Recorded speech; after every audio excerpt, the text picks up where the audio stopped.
Coucou à tous et bienvenue sur ma chaîne pour les scorpions, ascendant scorpion et lune en scorpion. Alors, comme le mois dernier, j'ai fait un tirage en 3 cartes avec le Rider Tarot Deck. La première carte va représenter votre situation actuelle, la deuxième carte va représenter les obstacles que vous rencontrerez au cours de ce mois, et la troisième carte représentera l'évolution de votre situation. J'ai rajouté pour ce mois-ci 2 autres cartes issues de 2 oracles différents. Il y aura tout d'abord une carte issue de l'oracle de Béline et ensuite une seconde carte issue du grand oracle de l'amour qui viendra nous apporter un complément d'informations, notamment sur le point de vue sentimental. Donc, on va commencer tout de suite avec la première carte, qui est la carte de la roue de fortune à l'endroit. Alors, à l'endroit, la roue de fortune, elle nous parle de changement, elle nous parle de fin de cycle, de début d'un autre cycle, elle nous parle aussi de passer d'un événement à un autre. Donc ici, c'est un peu la roue du destin qui tourne, c'est-à-dire que notre vie évolue et elle connaît des périodes comme ça de fluctuation et de transformation.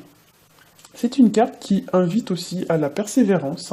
Il y a un peu dans la carte l'idée de récolter les fruits de ses efforts, récolter ce que l'on a semé. Et on doit donc patienter parfois avant de pouvoir récolter les fruits de nos efforts. Donc il y a une idée un petit peu de prendre son temps, une idée comme ça de patience.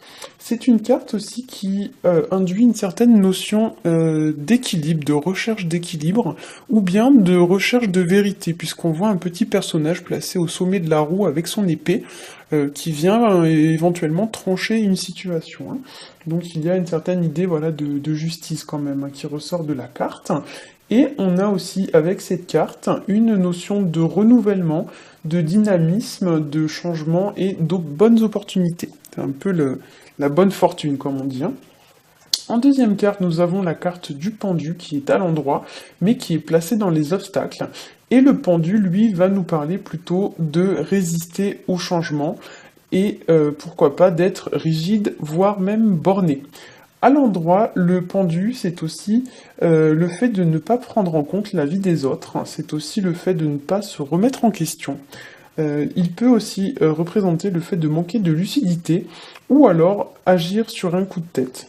Ça peut représenter également le fait d'être bloqué sur une situation sans réussir à trouver une solution pour s'en libérer. Avec cette carte, il y a également l'idée de se sentir oppressé, l'idée de se sentir prisonnier, enfermé, de manquer de liberté et de flexibilité, ou bien même d'être égoïste, c'est-à-dire que on ne donne pas autant que l'on reçoit. Il y a aussi avec le pendu l'idée d'avoir envie de faire une pause dans sa vie, ou bien une pause au niveau de sa carrière, voire même une pause au niveau de sa relation sentimentale. On pourrait éventuellement avoir envie de faire une pause par rapport à une situation qui nous oppresse, qui nous emprisonne, et on pourrait avoir envie de prendre du temps rien que pour nous, c'est-à-dire uniquement pour nous faire plaisir, afin de nous alléger de nos contraintes habituelles. Je dis ça car en troisième carte, nous avons la carte du pape à l'envers, qui elle va nous parler du poids des responsabilités, c'est-à-dire qu'avec cette carte, il y a l'idée que les responsabilités que nous avons à assumer au quotidien sont pesantes. Il y a l'idée qu'on se sent écrasé, dominé par le poids de ses responsabilités, ou bien par une personne ou une situation. On a besoin avec cette carte d'un peu plus de légèreté, voire même d'évasion. Pour certains même, on pourrait se sentir sous l'emprise d'une personne qui chercherait à nous contrôler. Cette carte nous parle aussi, lorsqu'elle est à l'envers, d'égocentrisme, de manque de lucidité et aussi de manque de réflexion vis-à-vis d'une personne ou d'une situation. On a aussi, avec la carte du pape à l'envers, une baisse d'énergie, une baisse de vitalité, ou bien des personnes toxiques ou des personnes nocives autour de nous qui nous pompent un peu notre énergie. Enfin ici, pour certains, on vous conseille de ne pas hésiter à prendre l'avis d'une personne fiable, l'avis d'une personne expérimentée et pleine de sagesse, pour vous guider, pour vous aider à y voir plus clair.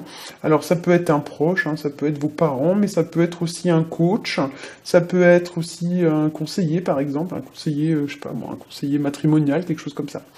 Attention aussi avec la carte du pape, parfois quand elle est à l'envers, elle peut symboliser des ruptures de contrat, voire même des ruptures de relations. Donc j'ai rajouté une carte issue de l'oracle de Béline. Alors je vous la montre, la carte est sortie à l'envers. Je vais vous la montrer à l'endroit déjà pour que vous la voyez bien. Donc c'est la carte qui s'appelle Trafic. Donc on voit un caducée comme ça avec 2 serpents. Et tout en haut, on voit 2 petites ailes d'ange. Donc la carte porte le numéro 23. Donc comme je l'ai dit, la carte est sortie à l'envers. À l'envers, la carte des trafics, elle va nous parler de mouvement, elle va nous parler de déplacement, voire même éventuellement de voyage.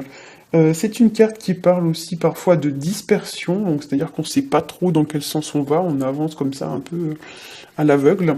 C'est une carte qui parle aussi d'illusion et de doute. Avec les 2 serpents, attention pour moi, il y a l'idée de mensonges ou bien de personnes qui ne sont pas forcément très fiables. Le serpent, c'est un symbole quand même assez sournois. Le serpent, c'est pas quelque chose de très fiable. Hein. Donc ici, il y a l'idée que peut-être il y a des gens autour de vous, voilà, qui sont un peu sournois, qui vous cherchent peut-être un peu des embrouilles. Ça peut aussi être vous qui vous conduisez de cette façon vis-à-vis d'une personne de votre entourage. Il y a aussi pour moi avec cette carte que le message c'est de chercher l'apaisement plutôt que de chercher le conflit, c'est-à-dire qu'on va vous demander de vous placer en médiateur et de privilégier la communication pour vous sortir de cette situation plutôt que de rechercher les conflits.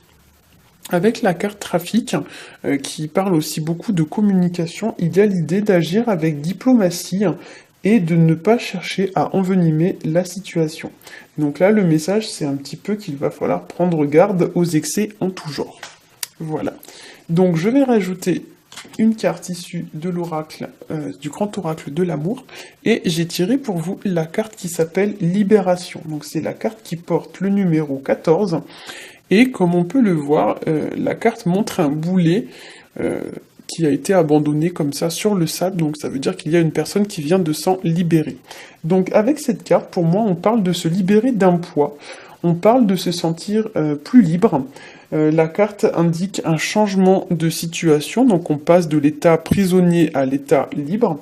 Il y a l'idée de se sentir allégé d'un poids. Alors ça peut être soit du poids d'une relation, soit du poids d'un engagement qu'on n'arrivait plus à supporter par exemple.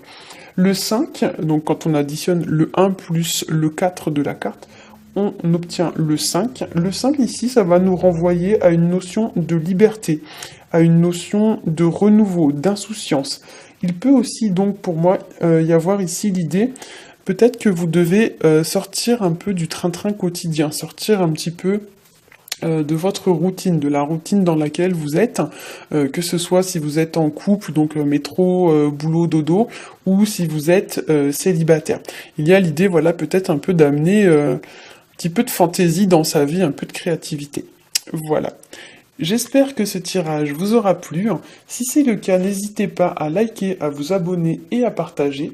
Vous pouvez aussi me faire part de vos retours sur le tirage en commentaire.